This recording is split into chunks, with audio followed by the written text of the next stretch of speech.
At ngayon, mga giliw naming tagapakinig, narito na ang pang-apat na kabanata ng ating kwento na pinamagatang KP2 Variant sa pakikipagsapalaran ni Kapitan Karyong! Kapitan, bakit ka napunta rito? Baka nasundan ka ni Aling Punyang, mag-iiskandalo yun. Kwan, huwag kang mag-alala. Bawal lumabas uli ang senior citizen ngayon dahil dumarami na naman nahawa ng KP2 Variant. Kaya sinamantala ko ang nagpunta rito. Namiss ko yung pagmamasahe mo sa akin. Kaya samantalay na natin. Tamang-tama. Wala rin si Rudolph. Sige, mamasahiin na kita. Pakiuban na yung damit pang itaas mo. Sige na. Oo. Ayan, nahubad ko na. Sige. Umpisahan mo na. Ako na ang mag-uumpisa, Karyong. Punyang! Anong ibig sabihin nito, ha? Ano? Ewan ko po. Karyong, uwi! Uwi! Ikaw na. Uwi ka, Mapipilag ang tenga ko. Punyang, bitawan mo ang tenga ko. Bitawan mo. Hay, ikaw babae. Ang landi mo, pati senior citizen, pinapatulan mo. Malandi ka. May asawa ka na, nanlalalaki ka pa. Isusumbong kita kay Frami Dominga. Gusto mo? Nagkakamali po kayo, Aling Punyang. Wala po kaming ginagawang masama ni Kap.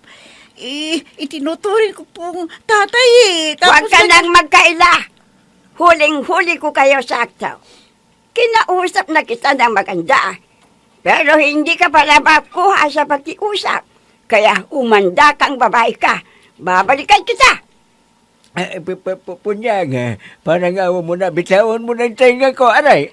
Sige, uwi! Veronica, uwi na ako. Bye-bye! Sige, Kap. Ingat po kayo sa daan. Ay, mapapatay kita, Karyong. Napakatulis mo talaga. Kaya humanda ka. Dahil putulin ko na yung ugat mo yan. Naku, huwag naman Punyang. Maawa ka sa akin. Huwag mong putulin yan. Huwag.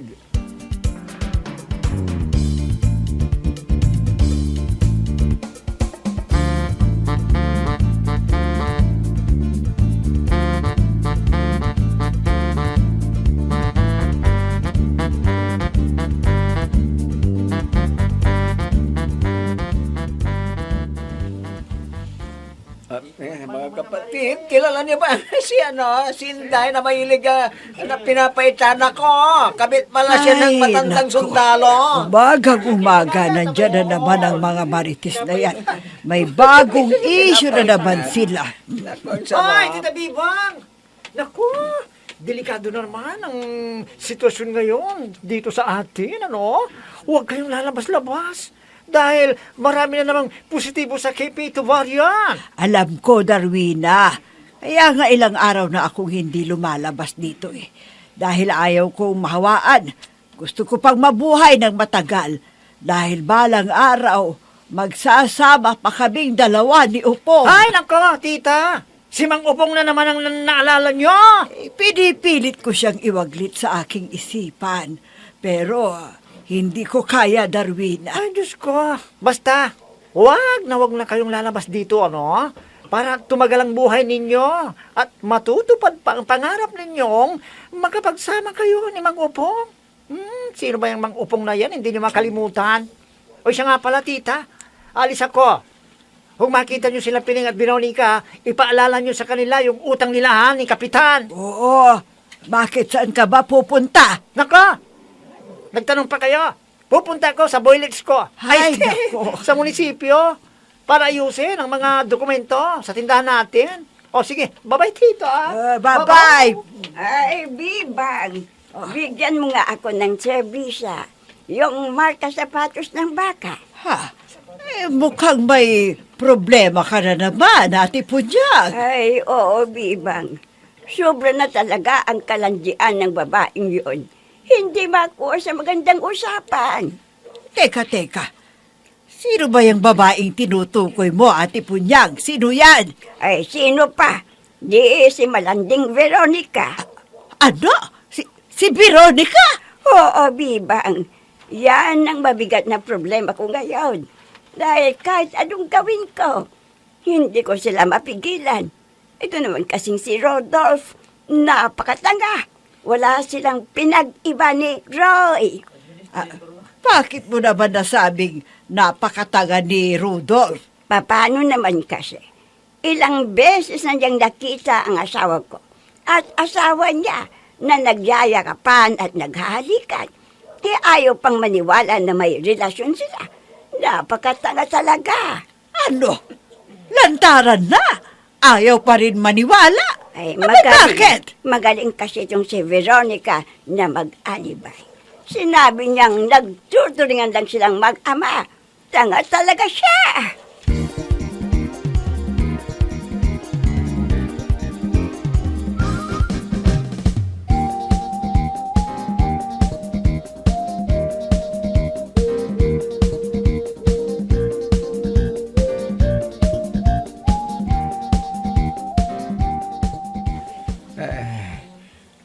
Nagpatong-patong ng problema ka. Problema sa barangay. Problema pa ng mga pasaway na kagawad ka. At dumagdag pa itong pangit na asawa ka. Sobrang pagkasilaws. Wala naman akong ginagawang masama. Si Bayaw, lumabas sa kwarta. Bayaw, mukhang malungkot ka ngayon. May problema ka ba? Meron Bayaw. Kung may baril lang ako, baka nakapatay na ako ng tao, Bayaw. Bakit ano ba yung problema mo? Sabihin mo sa akin, baka sakaling matulungan kita, Bayaw. Bayaw, tungkol ito sa ibinigay ni Senador Idol Jubino na tig sa 10,000 bawat pamilya. O anong problema mo doon, Bayaw? Walang dumating, ganun ba? Meron naman, Bayaw. At mismo ang Municipal Social Welfare Development Officer ang nagbigay. O yun naman pala eh. Anong problema mo? Bayaw, yung dalawang pasaway na kagawad, ibang tao ang inilista at binigyan ng form. Kaya yung dapat sana nga tatanggap ay nawalan. Ano? Hindi pwede yan, Bayaw. Kailangang mabigyan mo sila ng leksyon. Huwag mong hayaang kinakaya-kaya ka nila. Sampulan mo na sila para respetuhin ka naman nila. Kung hahayaan mo lang sila, Bayaw, mamimihasa sila at mawawala ng lubusan ng respeto nila sa iyo. Kaya kumilos ka na, Bayaw. Bigyan mo sila ng disciplinary action. Sige, Bayaw. Talagang bibigyan ko na sila ng leksyon, ang mga tarantadong yaw. Ang puso ko'y nagdudugo. Ay! Sinang siga dyan? Lumabas kayo! Magpatayan tayo! Bayaw. Halika naku. kayo! Labas! Ito ba ang isang problema? Dahil sa kanya, nawawalan ng respeto ang mga tao sa iyo. Oo nga, Bayaw lagi na lang akong ipinapahiya ng punyang na yan Ako na ang magbibigay ng disciplinary action sa pangit na matandang yan. Bayaw, anong gagawin mo? Huwag, Bayaw. Huwag. Bayaw, napatay mo si Punyang.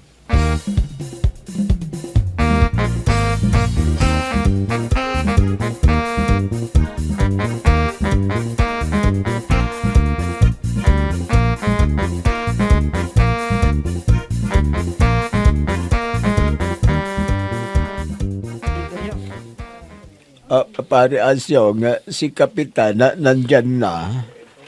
Ay oo nga no. Sige pare, ako na ang bahala sa tangang kapitan na ito. Ano ba naman to? Parang wala na yatang forma. Kanina pa kami dito. Kagawad Asyong, bakit mo naman kinuwalat ng form ng ayuda na galing kay Senador Idol Jubino? Ibigay mo sa akin. Akin na yan. Ay kasalanan mo. Bakit kakaunti lang ang kinuha mo? Marami dito ang nawalan ng trabaho dahil sa KP2 virus na yan. Bakit ako ang may kasalanan? Mismong DSWD. Tama na! Tama na. Ha! Basta wala na akong kasalanan dyan. Ipinamigay ko na lahat yung form. Ha? Kumuha ka ulit kung gusto mong mabigyan ng mga tao na nandito ngayon. Kapitan, nasaan yung sinasabi mong form ng ayuda na galing kay Senador Idol Jubilo? Oo nga. Yung pipila namin, ay ibigay nyo na para matapos na. Hindi, gutom na kami. Kanina pa kami nakapila dito. Kwan kasi. Kwan. Tingnan nyo ang iboboto ninyong kapitan. Ha! Hindi alam ang gagawin. Wala na raw po na ayuda galing kay Senador Idol Jubilo. Malapit ng barangay eleksyon. Sana mag-isip kayong mabuti, mga kabarangay. Bakit wala na? Anong gagawin namin dito, Kap? Nasasayang lang ang oras namin dito. Sandali, mga kabarangay. Huwag kayong mag-alala. Ako ang didiskarte para makatanggap kayo ng ayuda. Bakit kasi siya ang kapitan natin ay napakatanga? Huwag mo nga akong tawagin taga. Mapapatay kitang animal ka, Sige, mapapatay kita. Patayin mo ako sa harap ng maraming tao. Sige, patayin mo ako, Karyong. Ano? Ano bang hinihintay mo? Duwag ka naman eh. Hindi mo kayang panindigan yung sinasabi mo. Papatayin na kitang talaga animal ka.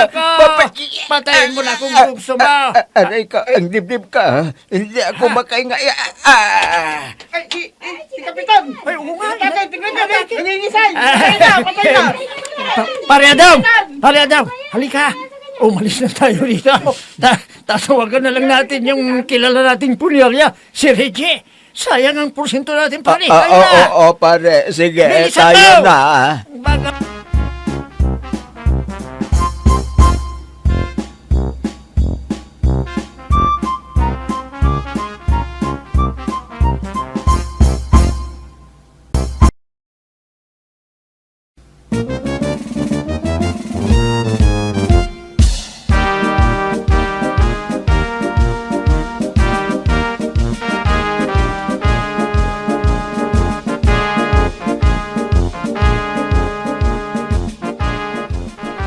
Ay naku, salamat na kapagpahinga na rin ako.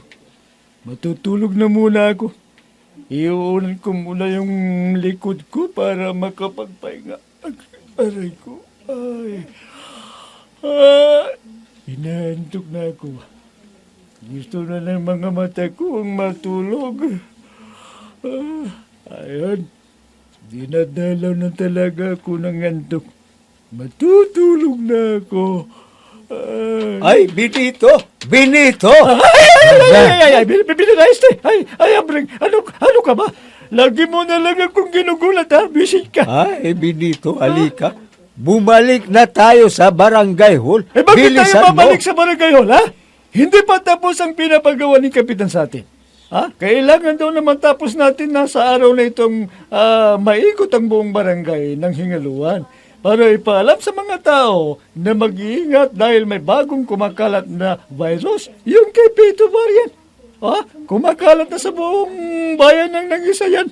Ay, alam ko, hindi naman ako tanga. Nakatulad ng iba dyan. Yan naman pala eh. Bakit sabi mo, babalik na tayo sa barangay hall? Ha? Babatukan kita dyan eh. Ay, Benito, may masamang nangyayari ngayon doon. Kaya halika, dalian natin. Ay, anong masamang nangyayari sinasabi mo, Hamring? Ay, basta yan ang sabi sa akin ni Binunika. May kaibigan daw siyang nag-video call sa kanya. At sinabing may masama daw na nangyayari sa barangay hall. Halika na. Baka kung ano na ang nangyari doon, bilisan mo. Ha? Sige. Tara na, Amring.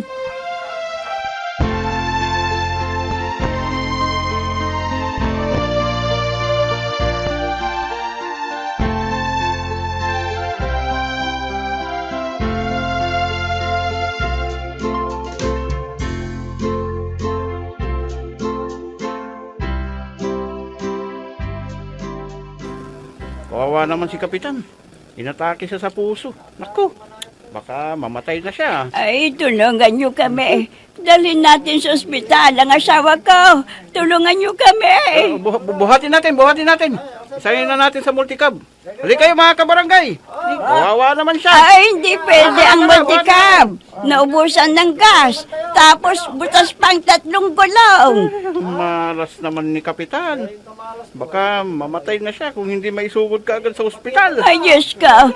Tumawag kayo ng makakatulong sa amin. Ayaw kong mamatay ang asawa ko. Bilisan niyo. Ay, tatawag tayo ng medic. Hali na kayo. Kontakin natin ang emergency hotline para mabuhay pa si Kapitan. Tara. Anong nangyari kay Kapitan, ha? Anong nangyari? Veronica? Ay, buti at dumating ka. Ikaw na ang magbigay ng first aid kay Kapitan. Anong gagawin mo sa asawa ko? Huwag mo siyang hawakan. Huwag! Ay, sige na, Veronica. I-revive mo na si Kapitan para hindi na siya matuluyan. Bilisan mo! Ayaw akong palapitin ni Aling Punyang natatakot naman ako. Baka saktan niya ako. Aling Punyang! Tumabi ka dyan! Para malapatan ni Veronica ng first aid si Kapitan. Umalis ka dyan, Aling Punyang. Sige na. Sige. Aalis ako sa tabi niya. Kapitan, sweetheart, wag kang mag-alala. Ililigtas kita. Anong ginagawa mo sa asawa ko? Bakit mo nililipstick? Hayaan niyo lang, Aling Punyang. Alam na ni Veronica ang gagawin niya para maligtas si Kapitan.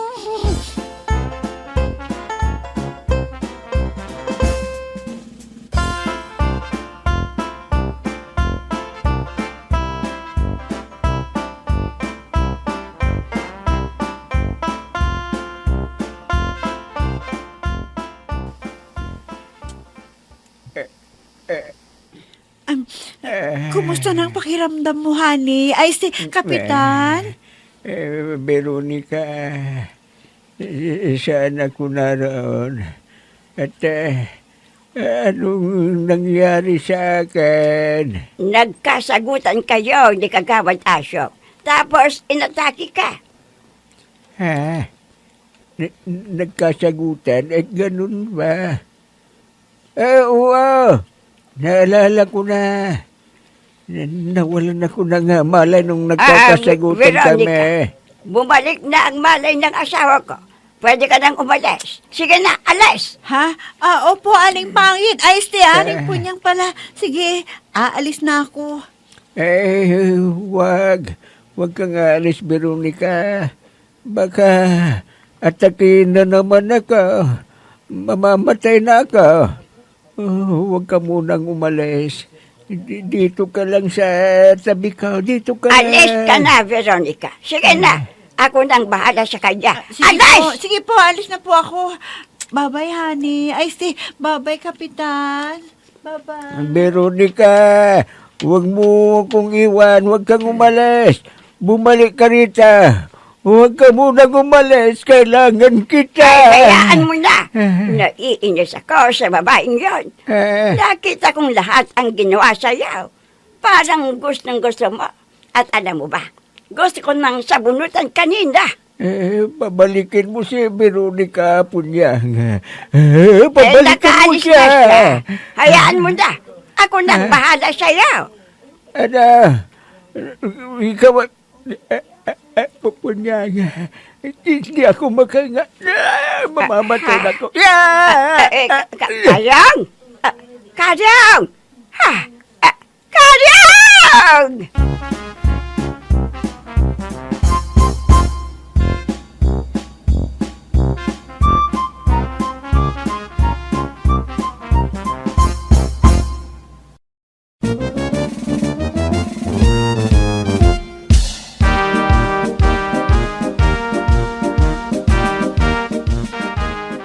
Ano kaya ang mangyayari kay Kapitan Karyong?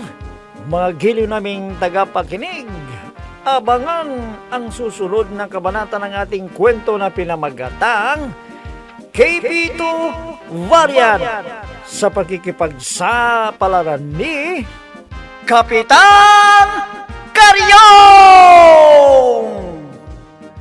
Mga nagbibigay buhay sa ating dula ay sina Mayra Abrihal Narnola, Susan Malikdam, Robert D. Guzman, Amit Diaz, Oscar Ora, Jun Cabato, technical supervision at sa musika ni Oscar Ora, nilapatan ng tunog ni Robert D. Guzman, mula sa panulat at direksyon ni Oscar Ora, Kapitan Karyong! Inihahandog sa inyo ng F3 Recording Studio para sa pambansang radyo ng Pilipinas, Bombo Radio Philippines!